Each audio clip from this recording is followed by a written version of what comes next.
Manter o corpo em movimento é uma das regras para uma vida bem vivida e saudável. Com o feriado, a Páscoa em família, os dias fora da rotina, esses pilares acabam por ficar descompensados. Temos na nossa companhia Bruno Lourenço, personal trainer, que nos vai esclarecer se 1 ou 2 dias longe do ginásio irá atrapalhar, então, os resultados conquistados até então. Muito bom dia, Bruno. Começo por lhe agradecer o convite, por conceder esta entrevista que eu acho que é oportuna.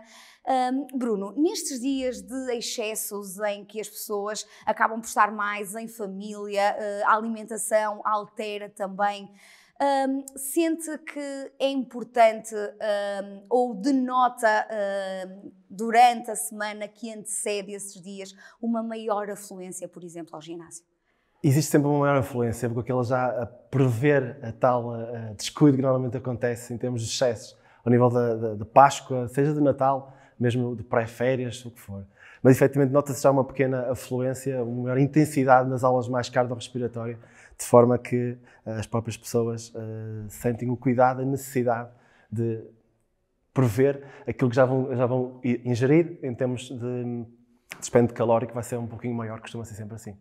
Nesses 3 dias de excesso, as pessoas manterem-se ativas da forma que for, caminhadas, trabalho em casa, é sempre importante. É sempre importante, não só nestas alturas, mas também ao longo de todo o ano, porque há sempre aquela ideia de que vem a Páscoa, vem o Natal, vou mais vezes ao ginásio para, lá está, combater aquilo que vou ingerir em termos de ingestão calórica, de excesso, seja os bolinhos que eu gosto, seja os chocolates ou as amêndoas agora na Páscoa.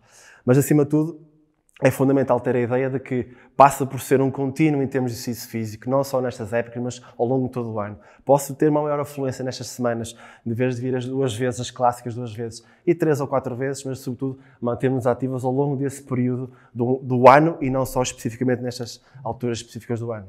Para as pessoas que estão então preocupadas e sentem que estão a cometer excessos, a dica passa então por voltar à rotina o mais rapidamente possível, voltar ao foco.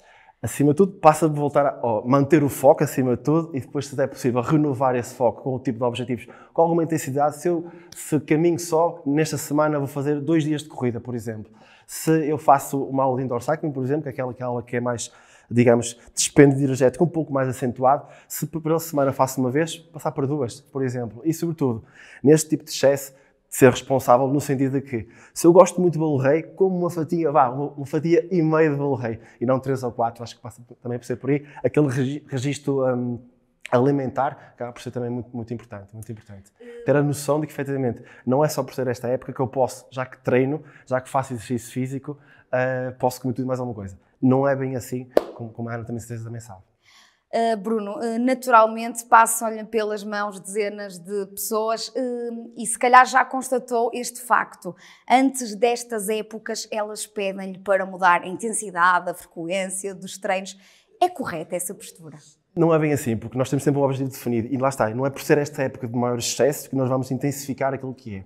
Passa por ser a questão motivacional, sentir que a pessoa é capaz de determinar tipo de objetivos mais intensos. Acho que é mais nesse registro, não por ser época da Páscoa ou do Natal, também é aquela ideia que se tem, ou mesmo aquele período de pré-férias, que eu quero ir muito em forma nas minhas férias, passa por estabelecer bem os objetivos, determinar bem aquilo que é os macro ou microciclos dos nossos treinos e, como é óbvio, ter um nível de intensidade adaptado para a pessoa. Como é óbvio, a pessoa vai correspondendo com a evolução do próprio treino e depois, com essa própria evolução, aí sim nós, enquanto responsáveis de exercício físico, vamos determinando aquilo que é a intensidade ajustável para a pessoa. Mas estamos a falar de pessoas que têm um acompanhamento. Para aquelas pessoas que treinam em casa, que não têm acompanhamento de um personal trainer, naturalmente elas na semana que antecedem vão querer ou caminhar ou dar umas corridas com maior frequência para compensar esses excessos. Essa postura é então correta? Tudo que seja atividade física é saudável.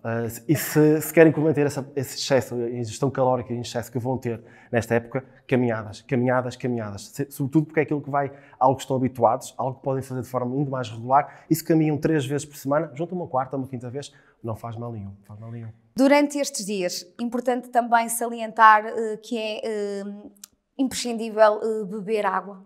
Sem dúvida nenhuma. Não só nestes dias, mas também com a própria prática de exercício físico ao longo do nosso dia. Acho que é fundamental nós mantermos o nosso corpo hidratado e, sobretudo, haver ingestão razoável daquilo que é a nossa ingestão diária ao nível de água. Não tem que ser os 5 litros, não tem que ser 4 litros, aquilo que a gente sente a necessidade. Não seja o corpo a pedir, sermos nós a obrigar o corpo a ter essa ingestão ao nível de água. Muito obrigada, Bruno. Foi uma conversa curtinha, mas foi bastante esclarecedora. Muito obrigado. Obrigada pela presença. Boa Páscoa.